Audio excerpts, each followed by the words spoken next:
If you're constantly trying to figure out how to make your team more accountable, then you might very well be the problem and not your team. Because most CEOs, the way they think about accountability and creating a culture that makes a team accountable and responsible, get it wrong. In this video, I'll show you how to correct that, as well as 5 easy action steps that any CEO or business owner can implement to ensure not only accountability for his teams, but ownership of the results. Hi, I'm John Firth, and for the last 35 years, I've been working with leaders and their organizations so that they can drive accountability without having to chase their teams.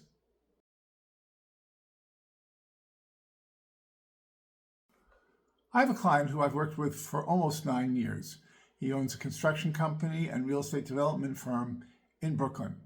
And he does not want to be chasing after his team members, being very explicit about every single task and assignment that they are working on.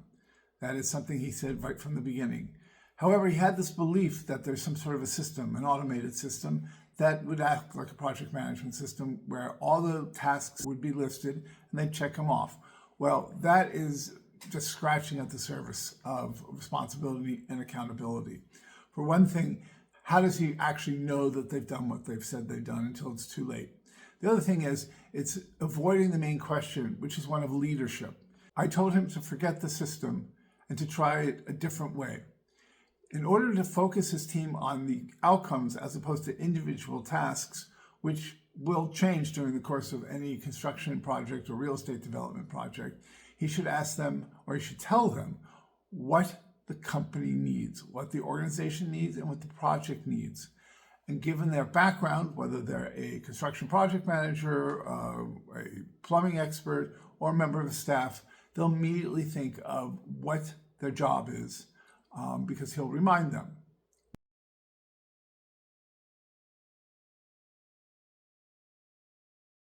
Early in my career, I learned a very valuable lesson. I was working for a consulting company built by a man named Roland Berger. It was a German consulting company, sort of the German equivalent of BCG or McKinsey. After spending about 4 or 5 years honing my craft in Germany, where the company is headquartered, I came back to New York City and established an office there.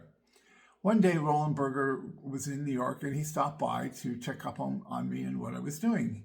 He pulled out his little notebook, and with this incredible memory of his, he literally told me what I had committed to a year earlier. Quite frankly, I had forgotten most of it and obviously had not done really any of it. However, I knew instinctively I had to tell him what I had achieved, and that totally satisfied him because he heard that I had taken ownership of my role here and of building the New York office. And with that, he put his little notebook away and we went off to a really lovely lunch. And this is where leaders get confused. There are 3 distinct things going on here. There is the responsibility, there's the accountability, but then there's ownership. Responsibility is what you signed up for. That's in your job description. Accountability is reinforced, but ownership is an elective. You have to choose ownership. And it only shows up when people focus on the results and not the tactics. And how do you do this? Well, there are 5 steps. The first step is to make sure you have excellent, detailed, and informative job descriptions that both list the tasks of the role, but also the responsibilities. Once you have those job descriptions, you have to actually hire the people for those roles. Now, that's also where a lot goes wrong, and people really, a lot of CEOs and their organizations don't know how to interview. They don't know how to choose the right people. They look for the wrong things. Generally speaking, they focus totally on the technical capabilities and skill sets and think that does the trick. That's just the beginning. What you need to look for is one thing in particular. It's the level of commitment they've shown in their life and profession to date. It doesn't matter what. They can commit to a long-term relationship. They can commit to a career. They can commit to some nonprofit causes or boards they're members of, as long as they show commitment. The other thing is how does their commitment stay when they're faced with hardship? Do they waver? Do they find doubts? Which is normal, but do they get through it? Do they have the resilience to stay committed to something even through the bad times? That's the sort of thing you need to test. The technical skill sets are the basis, but what you really are looking for is commitment, and then, of course, a fit to your company culturally. Then there has to be a process or a culture of reinforcing what somebody signs up for. And this falls to the CEO and his leadership team, and then the managers of the individual departments or groups of a company. They need to constantly be going back, reminding the persons of what they signed up for, what their responsibilities are, that they're accountable for, sort of the basis for employment. In step 4, you have to focus on outcomes. And this is really about making the strategy and your vision as a CEO tangible, clear. You can do that through town halls. You can do that through regular meetings. I have a client who basically was very concerned that his employees were finding it difficult to hold themselves accountable. But as it turned out, they didn't really know what the criteria were, i.e. what was expected of them, but they also didn't understand where he was taking the company. The minute he had a town hall with them to explain all that, the room brightened up, the energy was released, and he had a lot of very exciting employees who finally got what was expected of them, and that was ownership of results. Now, to make this more tangible, I break it down in terms of bonuses, raises, and promotions.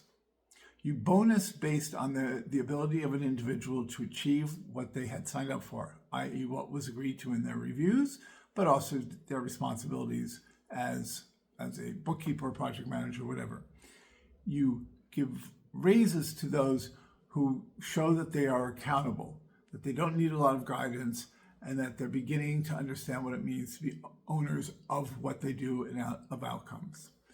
But you promote based on them going even further. Not only do they own their careers and the outcomes that they're trying to achieve, but they're showing signs that they understand what the next level is above them that they want to get promoted to.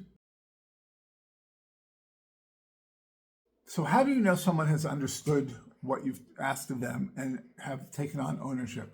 Well, this is in step 5. And this is where you allow employees the freedom to use their own judgment as to how they handle situations.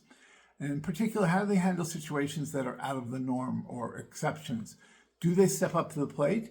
Do they fill in for others when the others are either not there or aren't cognizant of what has to happen, or they're sitting in the office at 11 at night and there's something they need that they don't have? The degree to which you can see them stepping in to do other things to make sure that whatever they're achieving happens is a sign that they have understood outcomes, and that is step 5. There's a reason why there are 5 steps, because you don't want to leave any one of those out. If you try to jump immediately to creating some sort of culture of ownership, you're going to find that you're back to where you started very quickly, and that is simply managing and not leading your team.